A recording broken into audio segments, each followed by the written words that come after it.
What's up, my beautiful people?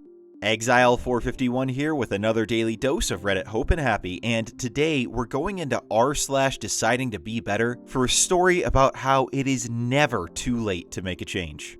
So, let's get to it. This post is from user Billy Bates 1933. A decade ago, I was kicked out of college with a .9 GPA. Saturday, I will graduate magna cum laude with 2 engineering degrees and a full tuition scholarship to law school. I also lost 130 pounds and quit a bad 6-year cigarette habit during this time. It's never too late. You're not a lost cause.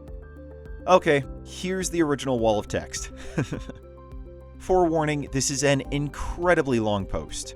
I just feel like everything is so interconnected that I couldn't explain one thing without having at least 2 other things explained. I didn't post this to brag. I posted it for 2 reasons. 1, I truly hope it will inspire someone who feels as lost as I once did. And 2, because for the first time in my life, I am legitimately proud of myself. If you've got a few minutes, I hope you give it a read. 10 years ago, I failed out of college after 3 semesters with a .9 GPA. I was young and dumb and only cared about partying. I also believe that I was so genuinely afraid of failing that subconsciously, I knew if I just didn't actually try, then I couldn't technically fail. But that's a whole other conversation. Anyways, I was 20 years old, I was morbidly obese, had a pack and a half a day cigarette habit, and only cared about partying. Embarrassed and ashamed, I moved back home with my parents and picked up a part-time job in retail.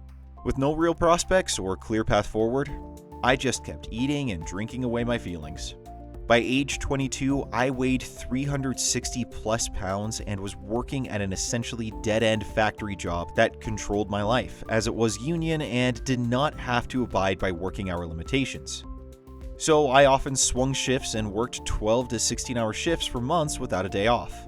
I would work afternoon shift and then go out drinking and partying with coworkers until the wee hours of the morning and contribute absolutely nothing to society. I come from a very blue-collar upbringing, so union factory work was considered a lucky career. Deep down, I knew I was unhappy, but I had essentially made peace with the fact that this was going to be the best it would get for me. Please don't think I'm crapping on manual laborers, factory workers, or unions. They are essential and proud vocations and the backbone of our nation. Several family members and people I highly admire work in such careers. But I just always knew deep down it wasn't meant for me personally. No degree, no significant other, heavily depressed, and living at home with my parents.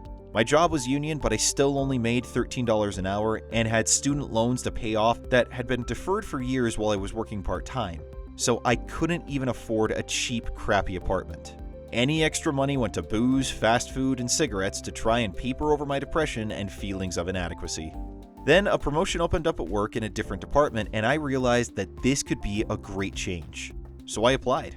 Luckily, I was chosen. Despite being a general piece of crap back then, I've always had a very good work ethic when it comes to manual labor, and it changed my life. The first day on the new job, we came to find out that I could not perform one of the required duties because I was so overweight. It required entry into a confined space, and I literally could not fit my waist through the entry hole. This was the first time in my life that my weight had actually prevented me from doing my job. I went home that day feeling more embarrassed than I ever had in my life, and I knew I had to make significant changes. I started researching diets and changed my diet the following week. Just by changing my diet, I lost 60 pounds in about 4 months. That's how obese I was, that without even working out, the weight just melted off. As the weight went down, my confidence went up.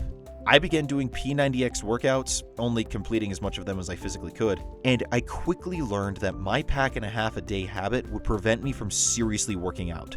Shortly after I turned 24, I quit cold turkey after 6 years of heavy smoking. I also seriously tamped down my drinking. I lost a total of 130 pounds in roughly 10 to 11 months. These changes led to more confidence, and I wound up applying for a position in management. I got that promotion too, which further boosted my confidence, and for the first time, I felt that maybe I wasn't forever destined to be a college dropout failure. The plant manager sort of took me under his wing and expressed to me how important it would be for me to have a college degree if I wanted to continue climbing, which I did. So in 2016, I re-enrolled in college to essentially start all over at the age of 26. I was terrified, but I knew I wanted it. So I left my career of 4+ years and made the leap.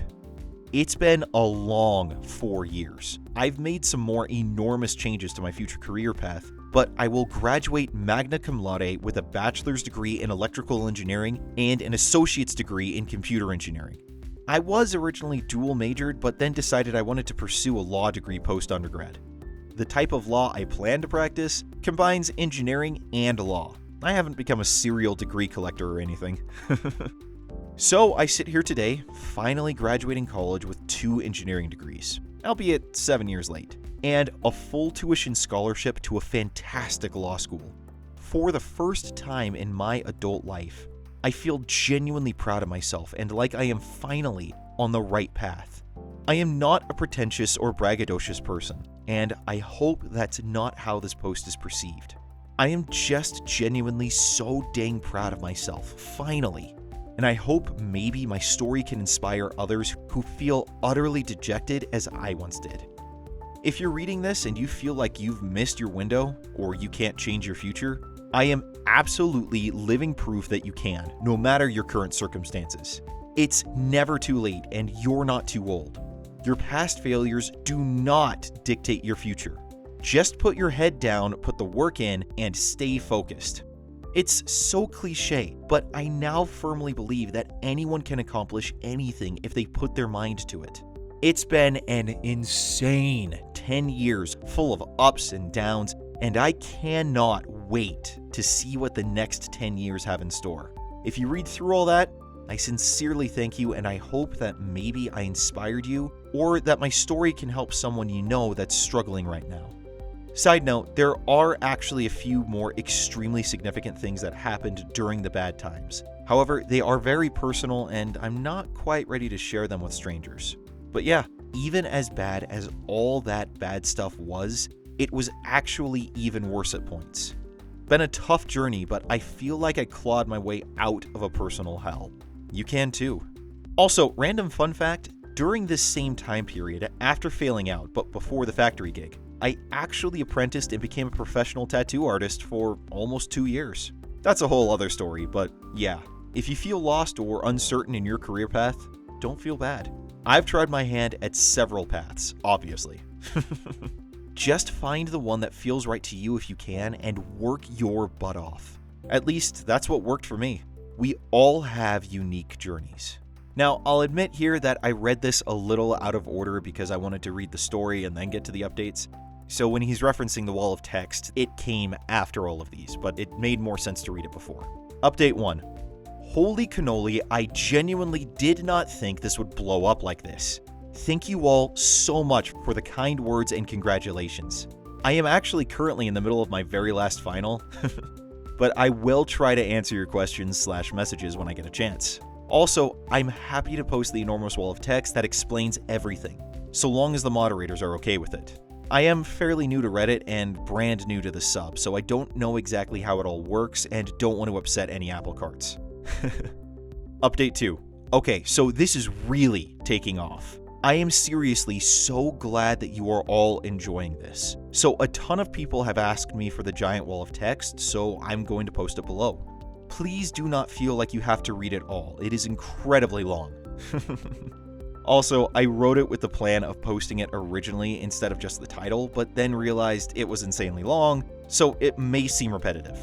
Update 3. Thank you all so much for the kind words. I'm so glad this appears to be making its desired impact. I appreciate you all. I promise I will try to reply to all of your comments and PMs over the next few days. I'm also moving in a week though, so I've got a lot on my plate right now. But anyways, I keep seeing a lot of people asking the same few questions, so I'll try to answer a few here. How was I readmitted with a 0.9 GPA? My school had a policy that 1 calendar year after academic dismissal, you could appeal your dismissal and reapply. A sort of second chance kind of thing, I guess. I obviously took longer than that, but I had to write a letter of appeal, a plan of action, and I think a few other things. I was also on academic and financial aid probation for I believe the first 3 or 4 semesters after my return until my GPA and QPA met the minimum criteria. I am graduating from the same university that I failed out of originally. Hope that helps. What did I use? I followed the P90X nutrition plan as best I could. Mostly just plain chicken, broccoli, and quinoa. No drinks other than water and black coffee almost all of the time. Why engineering and law? Patent law. Also, to the people that are convinced I am lying, I will happily PM photos of my transcripts, law school scholarship offer letter, weight loss pics, etc. Whatever helps you sleep at night. Well, OP, I'll tell you right now, don't bother with the people that think you're lying because there will be nothing that will ever convince them. That's just the way the internet, and by extension Reddit, works. It's a sad commentary, but that's the truth of the matter. There are a lot of people who think anyone with an inspirational story is just making it up. However, you've got enough in here for me to really genuinely believe that you're honest and sincere about what you're saying. Your story really kind of speaks to me in a lot of ways because, while I never failed out of college myself, I do know what it's like to be stuck in a dead-end job where your prospects of advancement are really kind of nil. I mean, as much as I loved working in news radio at the time, looking back, I spent all those years there, and I was replaced without a second thought. I basically stopped growing after about 2 years, and it just became the same monotonous, week in, week out stuff, with very little opportunity for growth, and frankly, my self-esteem was really just drained as a result. So I know what it's like. I know what you went through with that, feeling like that might be all you're ever good for, and it sucks. But life has a funny way of turning things around on us. In your case, it was a pretty stark slap to the face of, hey, you gotta shape up, you gotta change things pretty drastically, or else you can't do this job. Sometimes that's what it takes. We may hate it may be painful, but it's the truth, and we need to internalize that and accept it. And whereas you could have pitched a fit and blamed everyone else and everything else, you took responsibility, owned up, and changed your life for the better, and now look where you're at. Your story really is an inspirational one for anyone that might be feeling like they're in a down rut right now, that might be feeling like they have no hope for their future. So I want to thank you so much for putting up that giant wall of text, for sharing your story, and for being brave enough to make those changes in your life. It's not easy to face that level of uncertainty, to not know where you're supposed to be going. But you did, and look where you're at now. You really are an inspiration, and I want to thank you again for sharing this. I'd say I'd wish you the best, but certainly looks like you got it right now. There's more inspiring stories of people changing their lives for the better in the playlist link here on your left. Or if you want to see what YouTube thinks might be best for you, go ahead and hit that button right there on the right. Now, you guys stay safe, stay healthy, stay inside if you're supposed to. I will see you all on Monday. Until then, I'm Exile451. Stay beautiful, people.